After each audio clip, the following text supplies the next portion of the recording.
Hello, you're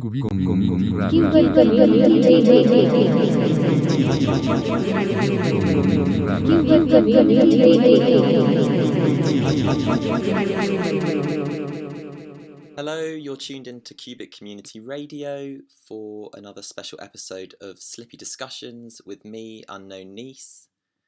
This episode is the second instalment of a three-part series of interviews on Slippy Vision, exploring the importance of physical music spaces as sites of community building, political activism, and creative experimentation. Thanks to everyone who listened to July's episode, where I interviewed the wonderful Anjali about different aspects of club culture. It was a real blessing to have them on the show and hear her experiences and very thoughtful insights on our nightlife scene. This episode, I'm extremely excited to be joined by a very dear friend and all-round excellent human, creative thinker, radio broadcaster and journalist, Rachel ASHBY. Now, I lived with Rachel throughout my university years in Tamaki Makaurau, Auckland, and during that time, she really recognised my love for musical curation and how I might benefit from becoming part of a creative community. And so she encouraged me to get involved with the community radio station at the university, 95BFM, which we'll speak much more about throughout the show. So when I think about the key people I have to thank for being on air today, and for my deep love of music radio, Rachel is definitely one of them. I also just want to note at the start of this show that as the term community radio is increasingly used to refer to online platforms mainly airing pre-recorded audio, I'm specifically interested in exploring the role of physical radio spaces as creative hubs and communing spaces for artists. Rachel, first of all, hello from across the globe. I feel like I've got a bit of a taster as to what it was like for you waking up and having to speak to someone at 7 a.m. It's 9 a.m. here in the UK, but yeah, big respect for you. Well, morena to you and Pomarie for me. It was a lovely intro, thank you. I'm very flattered by that. I kind of just would like you to tell us a little bit about yourself, where you're currently based and sort of just what takes up your time at the moment, sort of creatively. Would that be okay? Yeah, of course. Well, my name's Rachel and I am based in Tamaki Makaurau, Auckland, which is the biggest city in Aotearoa, New Zealand. It's got 1.2 million people here, which is a big city for us, but maybe not a big city for other people. We're the biggest Pacific city in the world, which means that there's really amazing communities here. There's a lot of diaspora from the Pacific Islands. There's a lot of people from Southeast Asia and from all over the world, really, in this city. We obviously have a really strong Māori foundation. Ngāti Whātua ki o Rākei are the iwi on the particular bit of Tamaki Makaurau that I live in. They're the mana whenua of that iwi. But I'm from Christchurch, Ōtautahi originally, which is in the South Island of New Zealand, and I grew up there. And I very briefly lived in the UK for a couple of years when I was a teenager, and then came back to Christchurch where we had some huge earthquakes, like city destroying, world-changing earthquakes, and that really, I think, shaped and informed a lot of my thinking about community spaces and art and those kind of things. That happened when I was about 15, and then when I left school I came up to Auckland to study at the university up here, to go to art school and study history. And when I was at art school, I started hanging out around the student radio station 95BFM, which is the biggest independent music station in Aotearoa. I started hanging out there doing some producing and I guess a little bit of interviewing on the art show that happened on Sundays called Art Bank. And I did that for about 3 years, and I just kind of got the bug for it. I loved the space, I loved the people, I liked that everyone was really interested in music and took it really seriously. but everyone there was really cool and fun and interesting. And I just hung out there heaps and started doing like a graveyard show, which is like the absolute dead of night. I think my first show was Monday mornings 3 till 5 a.m., which was really fun, but also really weird. Kind of like I'd go to sleep beforehand and then I'd go back to sleep afterwards, and it was almost like a weird, buzzy dream. And then eventually, this is all slightly non-linear the way I've told you this, but eventually I got asked to host the breakfast show, which was a paid job for me, and I did that for 5 years, up until 2024. And I now work for the New Zealand Music Commission, which is an agency that's an NGO that is funded by the government in an arm's length kind of capacity to support the growth of the New Zealand music sector. In short, that's kind of a very roundabout way of getting to where I am now. But yeah, I love music. I love music from Aotearoa especially. I love art. I make art and music in my own time, and I love talking to people about art and music as well. I was wondering, did you grow up listening to radio in your home? Did your parents have the radio on? Were there any particular radio stations that sort of you remember kind of paying attention to, or thinking, oh, I like how they do that, or I like that presenter? Yeah, totally. We listened to Radio New Zealand growing up, which is like the BBC of Aotearoa. That was like always on in different places around the house or in the car. At my grandparents' place. That was very much the radio station I grew up listening to. I do remember being at primary school. My best friend Siobhan's stepdad listened to RDU, which is the student radio station in Christchurch, and he was a plasterer, and he would always have it on in his shed, in his garage. And I just remember like hearing cool music that I kind of found a little bit like intriguing and a wee bit like weird. When I would go around to their house, they also had heaps of great like CDs and DVDs and cool media house. But really, yeah, we were an RNZ household. And then when we lived in the UK for a couple of years, when I was a like tweenager, I got really, that's I think when I first like got into like independently listening to radio, and like how empowering that felt for me as a young teenager. Listening to like BBC Radio 1 kind of blew my mind, because we don't really have an equivalent station of that in New Zealand. I just like remember listening all the time on my way to school. I'd like have my headphones in, my like little early iPod, just listening to the radio. And I loved Fern Cotton's show. I loved the Nick Grimshaw breakfast show. I remember like being in the car with my dad, like driving. We'd sometimes go down to Brighton and on a Friday night, and like listening to like the Annie Mac show and stuff like that. Just like that is the first time I can remember like radio that felt like something that was for me. And that's how I found a lot of artists. Like that's, I guess, when I first started getting into music, like in my own interests, rather than music that my parents liked, or stuff that I'd kind of picked up from other people. But like listening to the radio in my like early teens in the UK, I guess, was where I first started like finding music on my own. Were you were aware of BFM when you were an art student? When did you what year at uni was it that you got involved? You started getting involved as a volunteer with BFM? Well, I think it must have been my third year of uni, because I think it was 2016. And my Um, dad had been telling me that I should go up there for ages. He was like, you should go to the radio station and you should be hanging out there. You love music, radio, you're interested in sound art as well. I was sort of starting to get interested in sound art.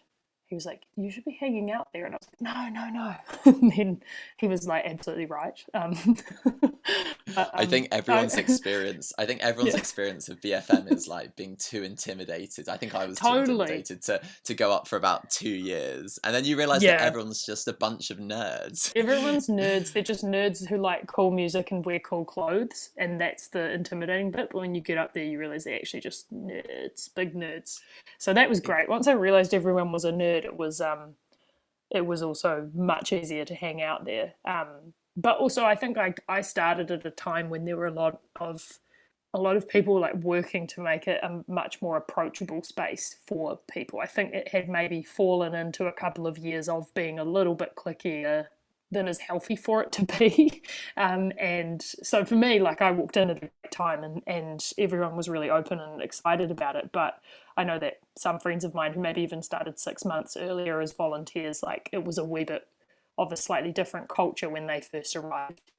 I think it's quite interesting, like BFM's origin. Sorry, so it was originally technically a pirate radio station started from a prank. Is that right? Like a Yeah. university prank?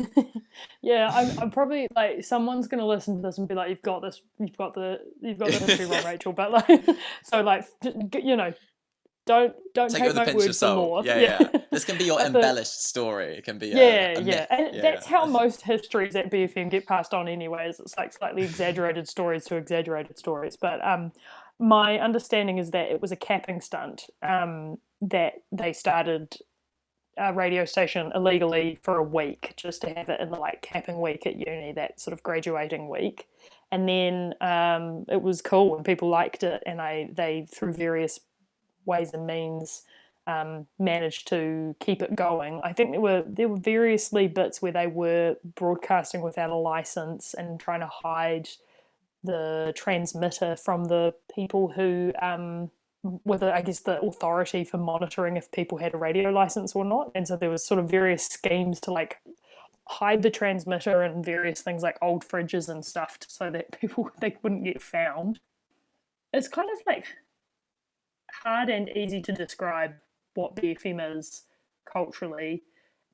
Alternative music is very much what it champions, and underground music, and it's very concerned with like what's happening in the music scenes locally, the underground and the alternative and the DIY music scenes particularly. You know, it's always been a bit of a cheeky kind of identity. It's always been about kind of thumbing your nose to the man, essentially, and it sort of definitely still exists as a bastion of like independent thinking, and it has a sense of humour that's very unique.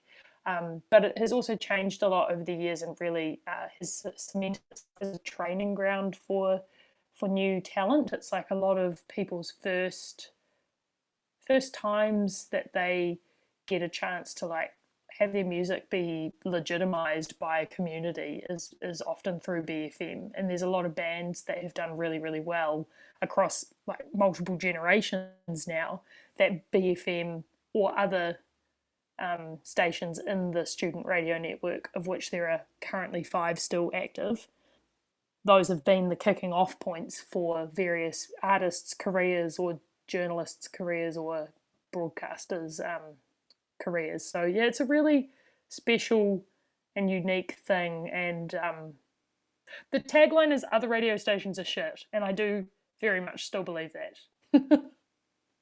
Whilst there's a small team of paid staff, the station is kept afloat by a large pool of volunteers, which without them BFM wouldn't be able to function on the level it does. Could you speak a bit more about the various kind of volunteering roles there are? And Well, yeah, so there is a small paid staff, and that kind of covers roles like there's a station manager and a programming director, and the station manager is kind of in charge of all the off-air stuff, and the program director is in charge of all the on-air stuff, but they obviously work closely together. Then there's a really small sales team. There's a sort of a programming assistant role. All of these job titles kind of change and have morphed over time and stuff, but this is kind of describing the core staff. And then there's been variously different roles on air that have been paid. So at certain times it's been maybe the drive hosts and the breakfast hosts, or maybe it's been some of the news hosts or the mid-morning show hosts. At the moment, or when I was working there as the breakfast host, that was a paid role for me, and it's a paid role for the current breakfast hosts as well. Um, and then there's a news director as well who runs the news arm of the station. So all up, that's probably about like, depending on the day and the year, like about 10 to 15 staff members, of which maybe 4 are actually full time or fullish time. So it sort of fluctuates depending on who's around, what's needed, how much money the station has, various things like that. But then expanding out, there's like 250 volunteers that are actively involved in the station at any given time. So it's a really big community that wraps around it.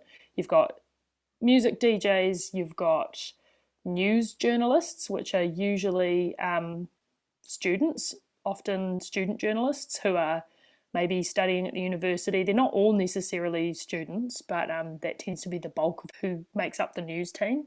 Then you've got people who do stuff like front of house reception or packing in when we have events. And then there's kind of just people who just like to hang out and kind of maybe don't have a fixed show or a fixed role at any point, but they're just sort of around and like to be part of the scenery. Then there's also alumni who are maybe less actively involved, but are still involved in a kind of like maybe advisory or just like vibes perspective. Whilst BFM in some ways is a student radio station being located within the grounds of university, you know, when I describe it to other people, I primarily call it a community radio station, mainly because of the sort of intergenerational nature of its membership. Totally. You know, if you're hanging out in the, you know, the BFM sort of common room or lounge, you know, there are DJs and artists with specialist shows on the station who have been part of BFM for decades, you know, chilling in the same room with undergraduate students who have just spoken live on air for the first time ever. How important is this intergenerational character of BFM and sort of the breadth of voices within this community to informing how the station is run? Well, I think that's what makes it really unique ultimately, and different even to something like, I mean, like NTS, for example, which is such a great station, or you know, that has informed a lot of how, like you mentioned, online community radio exists. You know, NTS is kind of the blueprint for a lot of people and a lot of stations at the moment. But for something like BFM, its intergenerationalness is very much the bedrock of it. It's very much grounded in its history, but I think the challenge always, and this is the thing that also is like the thing that propels it forward, is learning how to articulate its history within a contemporary context. So that means like there are bands that get played on BFM now, for example, that just absolutely would not have got played there even 15 years ago. And I think that that's a good thing. And that's because the DJs at the station are the station, and the listeners of the station are also the station. And people who listen to BFM listen very dedicatedly, like they listen for their whole lives. So once you kind of get hooked, that's it, you're a BFM listener. And BFM listeners are musicians, they're people who work in culture, they're people who work in alternative space, they're interested in independent thinking. They lean pretty left politically, but like not all of them. Like the station's very left leaning, but like, you know, that's not everyone who listens. But yeah, I guess the point I was trying to make there is like the joy and the challenge of a space like BFM is working out how you honour the history of a space like that, and all the different kinds of people that make up a space like that, while also still letting it be forward facing and innovative and new and exciting. And so it's kind of like taking the ethos of what is BFM, which is like the original originator is another thing that people call it. So it's like, you know, you want to be the first onto something new, but you also want to reflect the stuff that's been important. So yeah, it's kind of like knowing where you've come from so that you can keep moving forward, and having DJs of like different generations share a station is really important in that. And I think also for me right now, even I'm kind of more in the alumni space than I am as an active DJ. And so like what is helpful or useful for me now is to step into more of a like fostering and mentorship role from an arm's length, but like stepping in when it's helpful or useful, rather than being like, this is how I think the station should sound and this is what I think it should be doing. Because like that's for the people who are doing shows actively, and the young people coming through to really like, I guess, dictate where that where that boat goes. And then for the people who've been there for a while to kind of help just keep tipping the rudder in the correct direction. I think with, institutions, whether they're creative, I don't know, whether they're religious, educational, I think that, the challenge is how to kind of honor and sort of take note of and interact with, histories of those stations and the knowledge that's within them, whilst also not getting sort of stuck. I think it's always kind of trying to create something that's a living organism that sort of isn't but there's reactionary, but reacts to culture, reacts to its context. Or, is producing culture and is like participating in culture, rather than being nostalgic for something that is changed. And it's a very changeable time for media globally, but in New Zealand, we're seeing all the same things that the rest of the world are seeing about radio's under threat as a medium in a long term capacity. So what does change look like in that space? And what is it that are like the key core values and tenets of something like BFM, so that you can weather that change and still be the very important cultural hub that it is, for fostering community and creativity and art in the city. Yeah, well, I suppose, I'm really interested in sort of hearing, your personal thoughts on that, in terms of, whilst industry demands are driving people increasingly towards, streaming platforms founded on hyper convenience, algorithmic trends, shallow consumption habits, and greater exploitation of artists. And as we've seen very recently from Spotify, violent and murderous business practices. I was interested in what your thoughts are on how live radio, long form audio can evolve authentically, maybe not in a way that sort of panders to these kinds of industry demands. Well, I think the thing is, it's about being like realistic and being flexible and being nimble as well. So it is like, BFM has to get on TikTok and has to get into finding a way to connect with, well, where are the young people engaging with media? And like the young people are engaging with media online. There's like no doubt about that. All the research is there. So it's like, if you want to continue to be a forward-facing station, you need to meet the kids where they're at. You can't like dig your heels in and say we're only going to be terrestrial broadcast radio for the rest of our existence, because that is actually a surefire way to shorten the lifespan of your existence significantly. But I think personally, that terrestrial radio is really very important. Like I think with my like artist hat on, there's something extremely beautiful and tangible about it as a medium.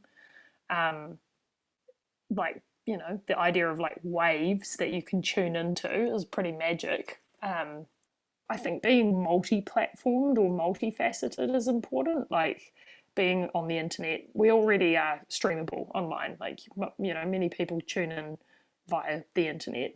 But I think there's something magic about it being something old school. Like you just tune in your car and it's there, or you tune in on your kitchen radio and it's there. And I think New Zealanders like listen to the radio a lot more than other parts of the world. I think maybe the UK, I'm not basing this on any statistics by the way, but I think maybe the UK also still has a relationship to terrestrial radio. But there are parts of the world where it just doesn't exist really anymore. I was actually talking to a man from Indonesia the other day, and he was saying like it just literally doesn't exist, and terrestrial radio does not exist in Indonesia anymore, which was really interesting to hear him talk about that. But New Zealand has a funny relationship with radio for a lot of reasons. We've got more radio stations per capita than any other country in the OECD, which is one of those weird wow, I didn't know New that. Zealand things. Yeah, so there's so many radio stations. We've got all these stations that are set aside for different communities for different reasons. Like there's a lot of there's a particular treaty claim, I think, that means that there are a bunch of stations specifically set aside for Māori iwi to use. That's how we've got the iwi radio network. And I can't remember which treaty claim that was, so sorry to proper historians who will be able to answer that. But so there's like interesting reasons why radio exists in New Zealand, and also it's still our civil defence mechanism. And we're a country that experiences a lot of sort of like instability, like earthquakes and volcanoes and floods and major weather effects, because we're a small island that's made up of a bunch of tectonic plates that was formed in the like global space very recently. So and when there is an event like that, people use the radio. That's what they go to find out what's happening. And you can do that without an internet connection, and you can do that with a battery, so you don't necessarily need the electricity as well. So I think there's a bunch of reasons why radio still persists in New Zealand, but it's definitely changing, and the government's support for it is changing as well. And so this is like a long-term kind of thing, and I think that's something that BFM's definitely thinking about and considering, is like, what does the future look like? So this is a real zoomed out way of answering your question, but I think it does mean online stuff. I think it does mean video, and I like that. I think those are really great ways of connecting with audiences and ensuring longevity, but I think being multifaceted in the approach is important, because that's something BFM's always been good at, is being ahead of the curve of change. And I think that's how they'll weather the storms that are sort of happening and coming for changes in the media landscape, for sure. That kind of brings me on to the point I wanted to talk about. During COVID, 95 BFM was deemed, I presume it's the right term, but deemed an essential service by the Labour government, which allowed you as the breakfast host to broadcast your show live from the station every weekday. I think was there only maybe maximum 3 of you in the whole station during the breakfast show at that point? The way it worked was like, in the media space at least, it was like if you presented the news to a specific audience that would find out their information from you, then you counted as an essential service. And so that's what BFM was. Thinking back on that period of broadcasting live throughout the various lockdowns, how was that experience for you, and what did you learn about radio and its role within the wider community during that time? On a personal level, it definitely stopped me from going insane across the lockdowns. Like, I'm not someone who could be like, cool, a month to just muck around at home. I think I would have spiraled into an anxious pulp. I did anyway, but at least I had something to distract me, which was my job. But in a Zoom, I need to stop saying zoomed out, in a broader aspect, it gave me such a profound understanding of what radio means for people. It's such an intimate medium, because it's just your voice and music, and that's beamed straight into people's houses. And we got texts all the time and calls into the show from people who'd be like, hey, like, thanks so much, my lockdown is like me, my dog, and BFM, like, thanks for keeping me company. And people would really treat the radio like a friend during that time. And I think especially because the BFM community, you basically do know your listenership. Like, you'll see them at the pub. It's a big listenership for a small station, but it's the kind of thing where it is like the 1 degree of separation is even more reduced if you listen to BFM. So you're likely to hang out in the same spaces as your listeners, and go to the same pubs and go to the same gigs and go to the same events and protests and know about the same things that are going on. And so it was really made me very aware of how important that station is for defining people's lives, actually, in a place like Auckland or New Zealand a bit more broadly. But it was really special. It was hard, fucking hard work, really gnarly radio, and we had to do like we talked to the Prime Minister once a fortnight, which like Jacinda Ardern, like I interviewed Jacinda Ardern once a fortnight for the duration of our lockdowns, which was insane to me. I've known, I mean, I didn't have like training for that necessarily, and so like that was also really cool because it meant that I could ask the Prime Minister things that I knew were like directly important or relevant to the communities that BFM represents. And so like Totally. I mean, sorry, yeah. I Charlie. mean, no, sorry, I shouldn't have interrupted you. I think it just, it makes me really excited. There's a radio station where, kind of a recently graduated student on the radio station can, ask, I don't know if there's a lobby in New Zealand, but in the UK, you're just used to lobby journalists, Yeah, asking, they're all pally with politicians, and they ask the questions that their media institutions want them to ask, and they have to really sort of toe the line. But for you to kind of have that opportunity to sort of, in some ways, crowdsource questions from your community who are living a very real life,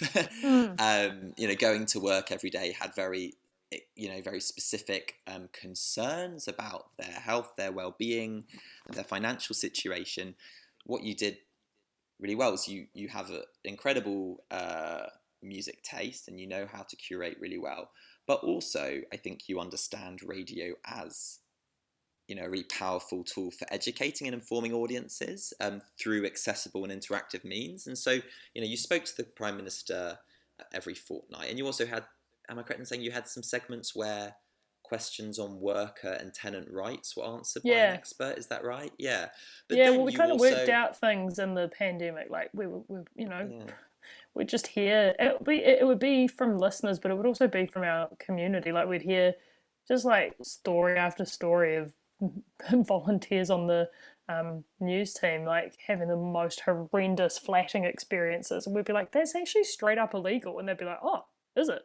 And you're like, "Fuck." People don't know that this is, they don't know their rights and stuff. And we're like, well, why don't we just, wait, we have a radio show. Why don't we make a segment that's like helpful about that stuff? So it's very responsive. Like, radio is, and that I guess circles back to that thing you were saying right at the beginning, Charlie, about spaces that are physical as well, because the medium of radio being intangible, but like from a very tangible place. So like you're based in a community, and like those things are really connected and important, I think, because that's how you reflect and respond to the very real interests and issues of those communities. I've sort of been trying to draw some links. They're not, the link isn't the most strong in a lot of cases, but just thinking about how, like sound systems, which have provided a sense of purpose and creative direction for many within the Caribbean community in Britain since the late 40s, I think it can be useful. It can be helpful to think of certain established community radio spaces like BFM as sort of crucial networks of belonging, and often functioning as alternative kinship structures. These are embodied Totally. spaces. They house bodies, and they're sites that actively encourage knowledge sharing and skill sharing amongst members, which is something that we really, in this kind of climate, sort of the crumbling of the welfare state and the lack of third spaces, there's not a whole load of spaces where, knowledge sharing and skill sharing can happen that freely. And they do have an internal structure, and an Yeah. established hierarchy where different people are required to play different roles. But you are, whether you're a paid worker, a volunteer, or a listener, or sometimes both, often both, you're all part of an interconnected network that's sort of seeking to produce and reproduce itself through the beautiful vessel of musical Mm. expression. I'd be interested in, hearing your thoughts on the role of physical radio spaces in kind of building a physical archive or audio archive of our shared musical and cultural histories. I'm aware, BFM, I think does it have it's almost like a walk-in cupboard of, is it CDs and records? Yeah, totally. There's like a record. There's a room that is just like full of CDs, and that's a really interesting archive because it is from a really particularly time-stamped period, which is like when CDs started being the way that people sent music out, and then to the time that people stopped using CDs. So it's like 10 years essentially of basically C-dingles, which is a CD single. That are like in these boxes, in these booklets rather, that are like used to be chained to the wall because otherwise DJs would like steal them and take them out of the building and play DJ sets with them illegally on the weekends. There's the record collection too, which controversially was sold. Not all of it. Some of it was definitely like none of the New Zealand stuff was sold, and a lot of the kind of core BFM records were not sold. But BFM, it always needs money, and it's not really to stay true to its core values and exist in the current like climate means it's a bit of a constant, how do you get money for the station? And there was a particular time of need where some of those records were sold off, and I felt really strongly against that at the time, because I think physical archives are so important. But I think actually in hindsight, it was done in a way that preserved the integrity of the core of the archive and was necessary. Like, it was pragmatic. I would have still liked it to not have had to happen, but these are not perfect spaces or anything like that. There's politics, and there's things that people want, and there's things that can't happen because no one's got the money for it, and because it's also very volunteer run, sometimes a system gets built and then that system falls down when that person leaves, and so there is like spottiness to something like the archive of it. But like as a sort of collective memory archive, or as like a living archive of culture and cultural ideas, and creative ideas, I mean, from Auckland and from New Zealand's alternative music space, it's a fucking fundamentally important one. Like, it's one of the most important ones. Thinking about how BFM sort of platforms kind of local grassroots artists who might not often be, their tracks might not be played on mainstream stations, and often artists who don't really, their desire is not to be, kind of commercially viable. They're making music that is very subversive and experimental in the best way. Could you talk about, what kind of BFM, what kind of events and what kinds of initiatives BFM does within the kind of community? I'm thinking, they put on live shows like Fancy New Yeah. Band, but ways that they support grassroots artists and creatives. I think that they, like I sort of said earlier, they provide for a lot of people the first time that they maybe get to be like legitimized as a music maker. So it might be like the first time someone plays your song on the radio, and for some bands it might be the only station that ever plays their music. Because like you said, they're too unique or niche or not commercially viable to kind of reach different radio stations that exist in New Zealand. So there's that aspect of it. But then there are those live aspects as well, where there's often like, there'll be a record thing happening at a record store, or there'll be Fancy New Band is a really important one, because that's all of, there's a segment on the radio called Fancy New Band where once a week a brand new band comes in and plays a few songs live to air. And then kind of the favourite bands from the year do a showcase of sorts, or a gig of sorts, once a year during New Zealand Music Month. That's a really awesome gig. Like bands that people will know of globally, like the Beths and Phaser Days, and I'm trying to think of some others now, but like those are the two that are off the top of my head. There's heaps more than that, played those showcases, and Yeah, yeah. people like Unknown Model Orchestra, the Nielsen brothers, like the Mint Chicks, they started on BFM, and yeah, really significant for launching the careers of musicians. And I think that's the thing about BFM, is it's both able to support people's growth, and also allow for people to do what is authentic for them. So, like, a noise band that plays at the Audio Foundation, which is a really amazing sound art space in Auckland, is never going to want to like be hitting the top of like international music charts or anything, and they also Something's gone probably terribly wrong if never they will. have. Yeah.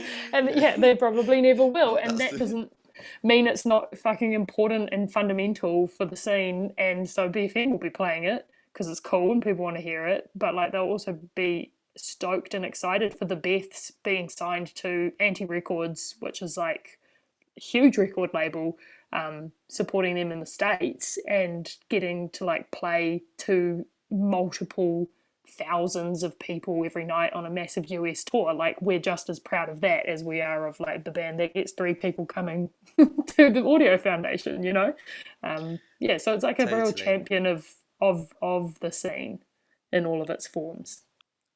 Probably just got time for a couple more questions. I think I'll start with a little bit of a, it's not a silly one, but I just really want to know. What are some of your favourite BFM adverts or stings or Oh my jingles? god. Because for people, I think, can you explain to people kind of how Yeah. iconic this part of BFM is? Yeah, well, I feel like I've really talked about like all the virtuous, amazing shit that BFM does of like, It's very silly, launching but people's careers and like being a bastion for the scene, but like also it is a shit kicker as well, and like, that's all part of it. And since it's existed, they've written their own ads, so you very rarely get a syndicated ad, and if you do, it's because they need the money, can we also just but shout out Amelia, oh who yeah, wrote all the adverts whilst we were there, and is a close friend of Rachel and a friend of mine, who is just I never knew adverts could be so layered in so many I ways. know. Well, this is the thing: is like people will listen to BFM and they can quote the ads because the ads are so iconic or funny. So there's like things like there's stuff that is ingrained in my brain, like our Broadcasting Standards Authority, which is the thing that all broadcasters have to make sure that they don't like do heaps of offensive shit. There's like a thing that holds them accountable. But the BSA in New Zealand is like quite an interesting thing, the way it's run, and so different stations have different rules. So you can swear on BFM, but not while kids might be in the car. You can play certain kinds of music on BFM that you can't play on other radio stations, because people understand that contextually, if you're listening to BFM, you're probably going to hear that kind of stuff. So it's a slightly interesting relationship. The actual ad for the, legally, you have to run a thing that says, all radio stations have to run a thing that says, if something's offended you, like contact us, and then contact the Broadcasting Standards Authority. Like, we are responsible to the Broadcasting Standards Authority. The one on BFM famously says, says all of that very serious stuff, and then goes, fuck knuckles, cock and piss balls, thank you, to end the thing. And so it's like stuff like that. It's just always been Iconic. it's things like the weather sting for Rick Breeze, who's like the absolute sort of man who keeps the station Shout out, afloat Rick. technically, and also is a huge weather nerd, and so he does the weather every morning. And like the Rick Breeze weather sting is amazing. People will sing it if they see Rick, And also, yeah, sorry, things just like yeah. quick recommendation for any listeners who would like to, before I forget, any listeners who would like to find out more about what Rachel is doing creatively in her own time right now. She has a fantastic series, In the Pits. It's on YouTube. And one of the episodes of In the Pits is Rachel interviewing Rick Huntington, aka Rick Breeze, who is kind of a technical wizard at the station. Sorry, just quickly wanted to mention that before I forget. No, thank you. I mean, I absolutely love you interrupting me to plug my shit, so thanks. Sorry, I interrupted you though. I think just kind of one more question, Rach, and I think we've talked quite a lot about live radio as a format that provides a home for curatorial experimentation, and how a radio show can act as a catalogue of feeling. I think some of our favourite radio DJs are experts at knowing how to build aesthetic continuity and unification across Mm. sounds, and then breaking that in a really intentional Mm. and emotionally effective way throughout their show. They're experts in knowing when and how to break convention while still making the listener feel safe and contained. Mm. And just to get a little a little bit abstract or theoretical, but this has kind of led me to question, when creativity is not expressed with the primary intention or for the purpose of being sold as product, where does its value lie? Is it in its capacity for exploration, in its Mm. tendency towards sonic wandering and evolution? And what effect does this have on the person who is creating? How might their creative process differ from that of providing art for an explicitly paid service? Mm. How I did think your experience of making radio at BFM shape your relationship to that? But also, what do you think about that question more broadly? I think that's a really nice thing to think about, and I think what I loved about being at BFM is it allows you to it gives you freedom to experiment and to work out to move in a really values based way, um, and think about what you care about and why you care about that, and to take risks that mean you can be innovative or um, authentic to your own interests and yourself as well. But I think that's kind of maybe like what BFM provides people to do. But I think also like as a creative person, I hate the phrase as a creative, but like as a creative person or as a person who creates things, whether that's as art or what it is, I think knowing that you have an outlet like a radio station where you can share that with other people. For me, that's really important. I think I'm not really very good at making stuff that for no reason. It's a constant practice to get better at doing that because it's good for your art to just be able to make things. But I think knowing that I'm interested in how it relates to other people, I think that's what really drives me to make things creatively. And so I am interested in a place like BFM, or in a kind of art form that means you can think about what you'd like to express and why you want to express that and how it might resonate with other people. And I think that does that even answer your question? I'm not sure, but Oh no, like I think it really does. Yeah, no, I no. think that's what I mean about like there's something that like magical, invisible relationship between you and a listener, whether you're a musician or whether you're a DJ or a broadcaster, is that Mm, there's like a sense of curiosity and interest there. That's what I'm getting at. Is like mm, sharing and curiosity are two really key values to something like that. And I think it's like gives you a freedom, and that's where you get really interesting new ideas and sounds and thinking. And that's really mm. important in a political sense as well as a creative and personal one. I think that talking about radio is one of, I think, your favorite things to do and my favorite things to do. So this has felt so enriching and so nourishing. I hope So it's interesting for the listeners, or if we're just going full nerd out over here. But I think no, usually if you're wanting to nerd out about yeah, something, if that's the philosophy of these things, isn't it? Someone else hopefully wants to nerd out exactly. too. And Yeah. I think on a very practical level, we've done quite well. That it's my morning and your evening, and neither of us are, you're We're about to both go in to a sleep, and weird I've just lucid woken in up. between space, yeah. Exactly, a little bit of a liminal space. So Yeah. yeah, no, thank you, listener, for sticking with us. But for now, Rachel, could you leave us with a track that you think sort of sums up, I suppose, why you love radio, why you love BFM and New Zealand music, I suppose. Okay.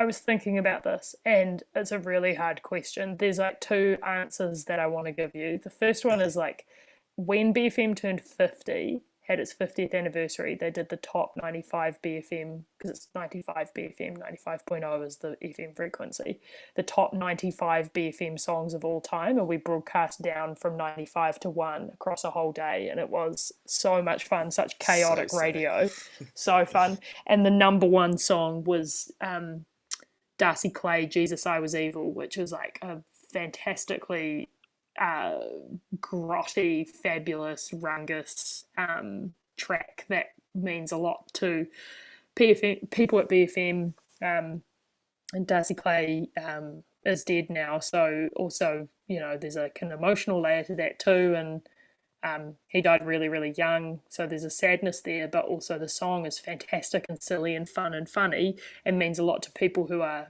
the kind of older generation of BFM people.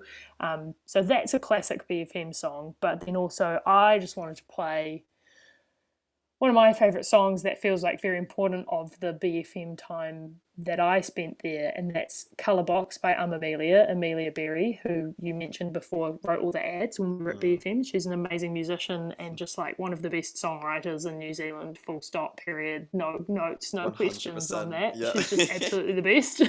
And this is from her album Banana Amelia. And it is silly and joyful and fun and funny and beautiful and moving, and I think this is one of my favourite songs of all time, and it is just the most unbelievably succinct and articulate love song, and I just think it's fabulous, and it wouldn't get played on any other station if BFM didn't fucking play it. So shout outs Amelia, shout outs BFM, and thank you, Charlie, for having me. Thanks so much, Rachel. Have a good one. I used to do lots of things.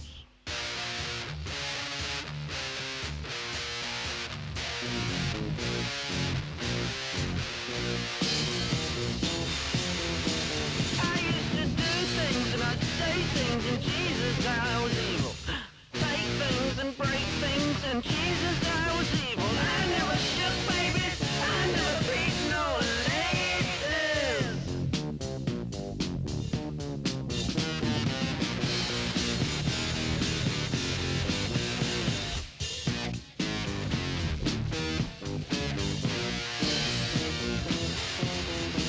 I used to crash parties and Maseratis, and I was evil. Go places, I'd pull faces, and Jesus, I was evil. I never shook babies, I never beat no ladies. But Jesus, I was evil, and Jesus, I was evil. He never shook babies, he never beat no ladies.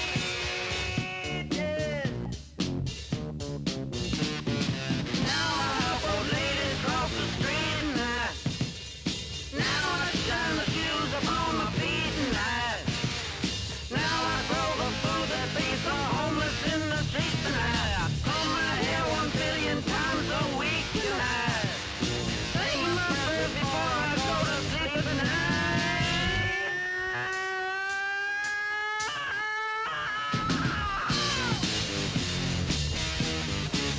I never shook babies, I could never beat no ladies.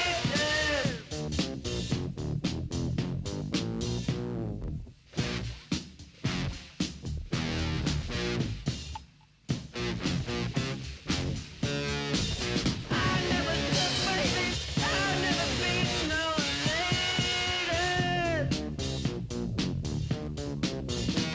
But Jesus, I was evil, and Jesus, I was evil. Ain't never shook babies, ain't never beat ladies.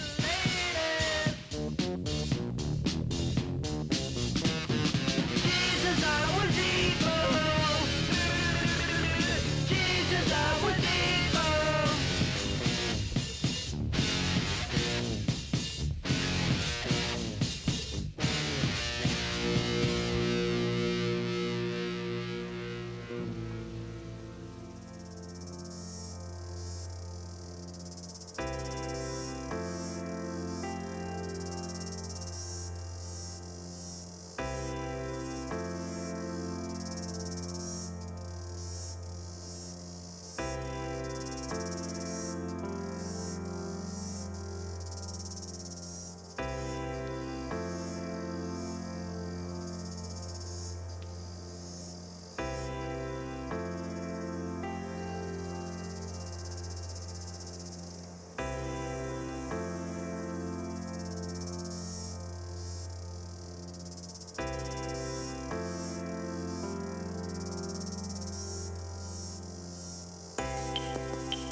I've just realized that I know so little about you.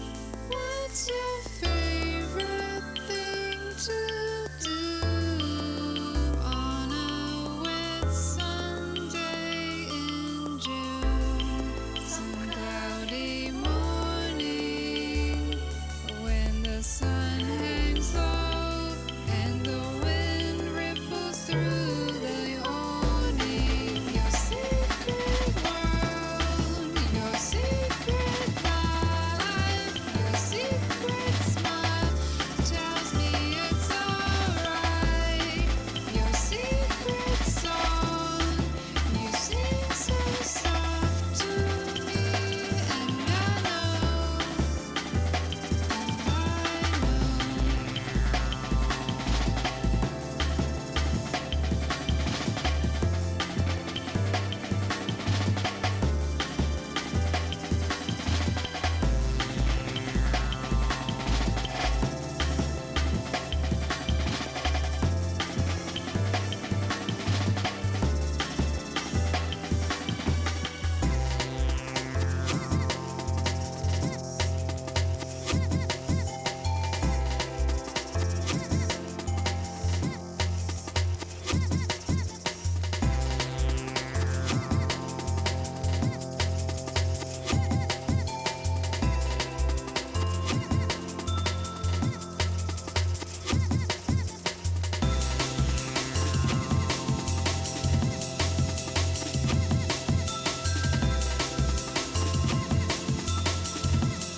Cubitt